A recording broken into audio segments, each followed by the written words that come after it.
ഇപ്പം നമ്മൾ എത്തിയത് ലണ്ടനിലെ ഏറ്റവും മനോഹരമായ സ്ഥലങ്ങളിലൊന്നായ വാട്ടർലൂ ബ്രിഡ്ജിലാണ്. വീണ്ടും കണ്ടതിൽ സന്തോഷം. ജീവാസ് ട്രാവറിയിലേക്ക് എല്ലാവർക്കും സ്വാഗതം.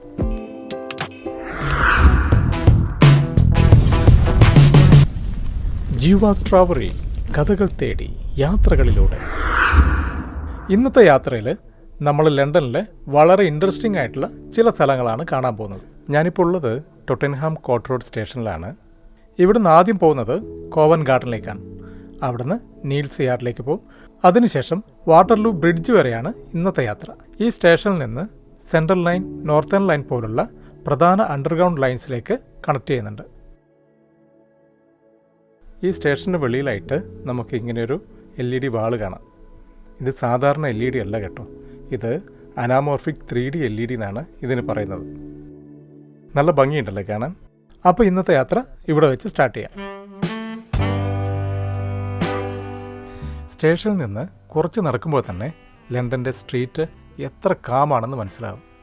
പഴയ ബ്രിക്ക് ബിൽഡിങ്സ്, ചെറിയ കഫേസ്, റെസ്റ്റോറൻറ്റ്സ്, ഇവയെല്ലാം ചേർന്ന് ഒരു ബ്യൂട്ടിഫുൾ സ്ട്രീറ്റ് വൈബാണ് ഇവിടെ. ഇതാണ് കോവന്റ് ഗാർഡൻ അണ്ടർഗ്രൗണ്ട് സ്റ്റേഷൻ. പിക്കാഡിലി ലൈനിലുള്ള ഒരു ഹിസ്റ്റോറിക് സ്റ്റേഷനാണിത്. ഇപ്പം നമ്മൾ പോയിക്കൊണ്ടിരിക്കുന്നത് സ്റ്റേഷനിൽ നിന്ന് പുറത്തിറങ്ങി കോവന്റ് ഗാർഡനിലേക്കുള്ള ഭാഗത്തേക്കാണ്. ഞാനിന്ന് കുറച്ച് നേരത്തെ എത്തിയത് കൊണ്ട് തന്നെ ഇതൊക്കെ ഓപ്പൺ ആവുന്നേ ഉള്ളൂ.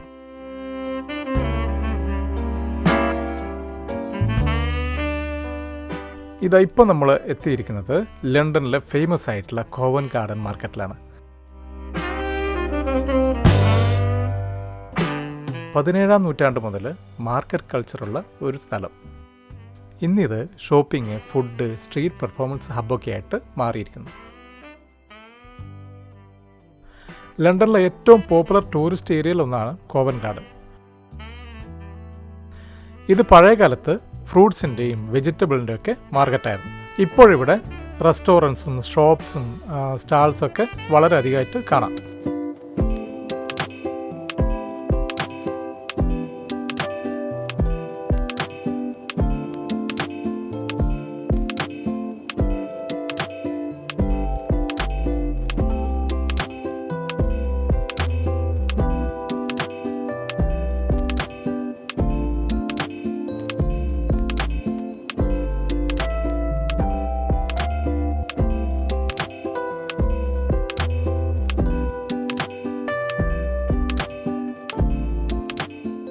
ജൂബിലി മാർക്കറ്റ് എന്നുള്ളത് ഇവിടെ ഒരു സ്പെഷ്യൽ പ്ലേസ് ആണ് കേട്ടോ.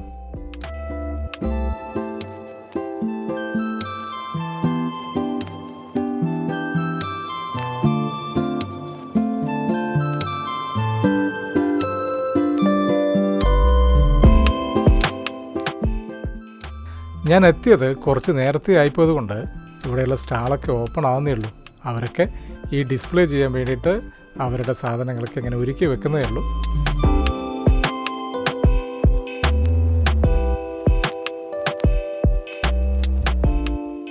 ഇവിടെ ഈ ഹാൻഡ് മെയ്ഡ് ക്രാഫ്റ്റ് പോലുള്ള പല ഇൻട്രസ്റ്റിംഗ് ആയിട്ടുള്ള ഐറ്റംസും കാണാൻ പറ്റും. എന്തായാലും എനിക്ക് കൂടുതൽ സമയം ഇവിടെ സ്പെൻഡ് ചെയ്യാൻ പറ്റില്ല. അടുത്തുള്ള സ്ഥലങ്ങളൊക്കെ നിങ്ങൾക്ക് കാണിച്ചു തരേണ്ടതായിട്ടുണ്ട്. അടുത്ത നമ്മൾ പോകുന്നത് 7 ഡെയിൽസിലേക്കാണ്. ഇതൊക്കെ അടുത്തടുത്തായിട്ടുള്ള സ്ഥലങ്ങളാണ് കേട്ടോ.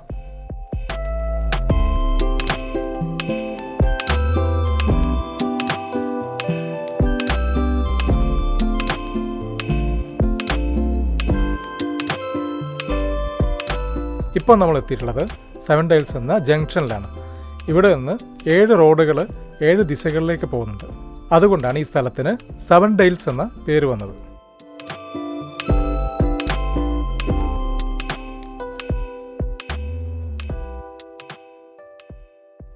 കോവന്റ് ഗാർഡൻ്റെ അടുത്തുള്ളൊരു ചെറിയ കളർഫുൾ സ്ട്രീറ്റാണ് നീൽസ് യാർഡ്.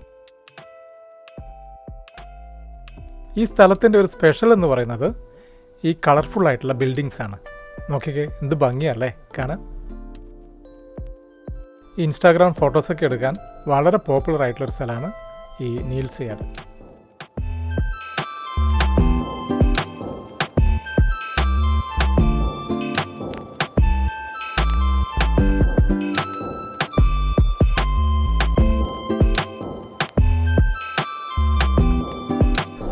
ലണ്ടനിൽ ഇങ്ങനെയുള്ള റെൻ്റൽ ബൈക്സ് ഒക്കെ വളരെ സാധാരണമാണ്. മൊബൈൽ ആപ്പ് ഉപയോഗിച്ചിട്ട് അൺലോക്ക് ചെയ്ത് നഗരത്തിനുള്ളിൽ എവിടെ വേണമെങ്കിലും നമുക്ക് റൈഡ് ചെയ്യാൻ പറ്റും.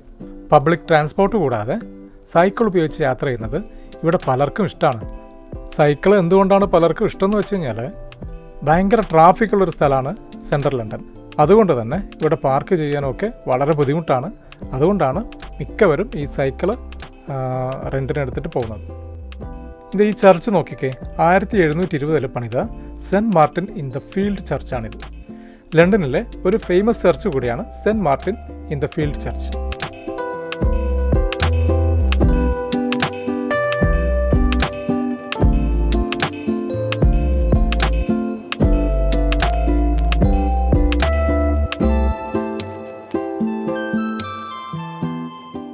ലണ്ടനിലിങ്ങനെ ചരിത്രവുമായി ബന്ധപ്പെട്ട പല സ്റ്റാച്യൂസും നമുക്ക് കാണാൻ പറ്റും. ഇവയിൽ പലതും രാജ്യത്തിന് വേണ്ടി സേവനം ചെയ്തവരെ ഓർക്കാൻ വേണ്ടിയിട്ട് സ്ഥാപിച്ചിരിക്കുന്നതാണ്.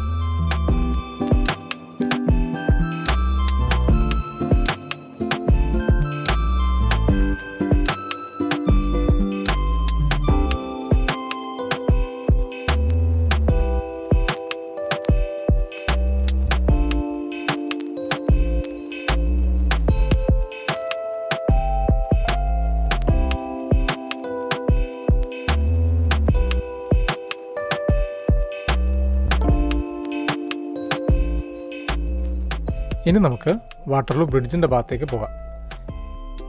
ലണ്ടൻ നഗരത്തിൻ്റെ ആത്മാവായി ഒഴുകുന്ന തേംസ് നദി. നൂറ്റാണ്ടുകളായി ഈ നദി ലണ്ടൻ്റെ ചരിത്രം മുഴുവൻ സാക്ഷിയായി കണ്ടു നിൽക്കുകയാണ്. പാലങ്ങളും ബോട്ടുകളും നദിക്കരയിലെ നഗരജീവിതവും എല്ലാം ചേർന്ന് തേംസ് ലണ്ടൻ്റെ ഒരു പ്രത്യേക സൗന്ദര്യം നൽകുന്നു.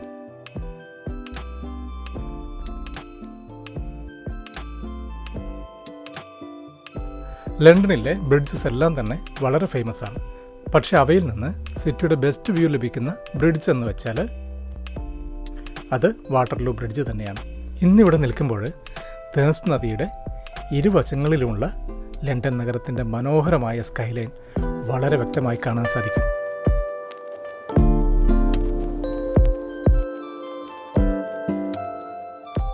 ഇതാണ് വാട്ടർലൂ ബ്രിഡ്ജിൻ്റെ മുകളിലേക്കുള്ള വഴി. ഈ ബ്രിഡ്ജ് ആദ്യം നിർമ്മിച്ചത് 19-ാം നൂറ്റാണ്ടിൻ്റെ തുടക്കത്തിലാണ്. 1817 ആദ്യ വാട്ടർലൂ ബ്രിഡ്ജ് നിർമ്മിക്കപ്പെട്ടു. നെപ്പോളിയനെതിരെ ബ്രിട്ടൻ നേടിയ ബാറ്റിൽ ഓഫ് വാട്ടർലൂ എന്ന യുദ്ധത്തിൻ്റെ സ്മരണക്കായാണ് ഈ ബ്രിഡ്ജിന് വാട്ടർലൂ എന്ന പേര് ലഭിച്ചത്. പിന്നീട് പഴയ ബ്രിഡ്ജിൻ്റെ സ്ഥിതിവിവരങ്ങൾ മോശമായതോടെ ഇന്ന് കാണുന്ന മോഡേൺ വാട്ടർലൂ ബ്രിഡ്ജ് 1940-കളിൽ വീണ്ടും നിർമ്മിക്കപ്പെട്ടു. ഈ ബ്രിഡ്ജ് ഒന്ന് നോക്കിക്കഴിഞ്ഞാൽ ലണ്ടൻ നഗരം മനോഹരമായിട്ട് കാണാൻ പറ്റും. അതുതന്നെയാണ് ഈ ബ്രിഡ്ജിൻ്റെ പ്രത്യേകതയും. ഈ ബ്രിഡ്ജിൽ നിന്ന് നോക്കുമ്പോൾ ലണ്ടൻ്റെ ചില ഐക്കോണിക് ലാൻഡ് മാർക്സുകൾ ഒറ്റ നോട്ടത്തിൽ തന്നെ കാണാൻ കഴിയും. ഇതെവിടെ നോക്കിയാൽ കാണുന്ന ആ വലിയ വീല് കണ്ട അതാണ് ലണ്ടൻ ഐ. ലണ്ടൻ്റെ ഏറ്റവും ഫേമസ് അട്രാക്ഷനിലൊന്നായ ലണ്ടൻ ഐ വളരെ മനോഹരമായിട്ട് കാണാം.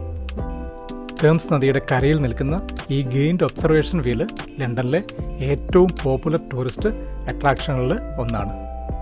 അതിനടുത്തായി തന്നെ ലണ്ടൻ്റെ ഏറ്റവും പ്രശസ്തമായ ക്ലോക്ക് ടവർ ബിഗ് ബാൻ കാണാം. വാട്ടർലൂ ബ്രിഡ്ജിൽ നിന്നുള്ള ഈ വ്യൂ ഫോട്ടോഗ്രാഫിക്കും ഫിലിമിങ്ങിനും വളരെ ഫേമസ് ആണ്. അതുകൊണ്ട് തന്നെ പല സിനിമകളിലും ഡോക്യുമെൻ്ററീസിലും ഈ ബ്രിഡ്ജ് കാണാൻ വേണ്ടി സാധിക്കും.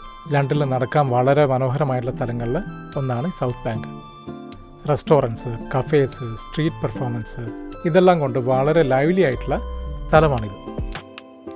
ഇവിടെ ദിവസവും ടൂറിസ്റ്റുകളും ലോക്കൽസൊക്കെ വന്നിട്ട് ഈ വ്യൂ ഒക്കെ ആസ്വദിക്കുന്നതായിട്ട് നമുക്ക് കാണാൻ സാധിക്കും.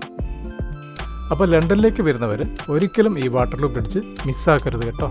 തീർച്ചയായിട്ടും കാണേണ്ട ഒരു ബ്രിഡ്ജ് തന്നെയാണ് വാട്ടർലൂ. അങ്ങനെ ഇന്ന് വാട്ടർലൂ ബ്രിഡ്ജിൽ നിന്ന് ലണ്ടൻ നഗരത്തിൻ്റെ മനോഹരമായ കാഴ്ചകൾ നമ്മൾ കണ്ടു. തേംസ് നദിയും ലണ്ടൻ സ്കൈയും ചേർന്ന് ഈ കാഴ്ച വളരെ പ്രത്യേകമായ ഒരു അനുഭവമാണ്. അടുത്ത എപ്പിസോഡിൽ ഇവിടെ നിന്ന് കാണുന്ന ലണ്ടൻ ഐയെക്കുറിച്ചും ബിഗ് ബെന്നെ കുറിച്ചൊക്കെ വിശദമായിട്ട് നമുക്ക് പറയാം. അപ്പോൾ വീണ്ടും കാണാം. ജീവാസ് ട്രാവറിൽ നമ്മൾ വീണ്ടും ഒന്നിച്ച് കഥകളെ തേടി യാത്രകളിലൂടെ മുന്നോട്ട് പോകാം. ഈ ചാനൽ എല്ലാവരും സബ്സ്ക്രൈബ് ചെയ്യണം, ലൈക്ക് ചെയ്യണം, നിങ്ങളുടെ അഭിപ്രായങ്ങൾ രേഖപ്പെടുത്തണം. അപ്പോൾ see you soon. Bye. Thank you.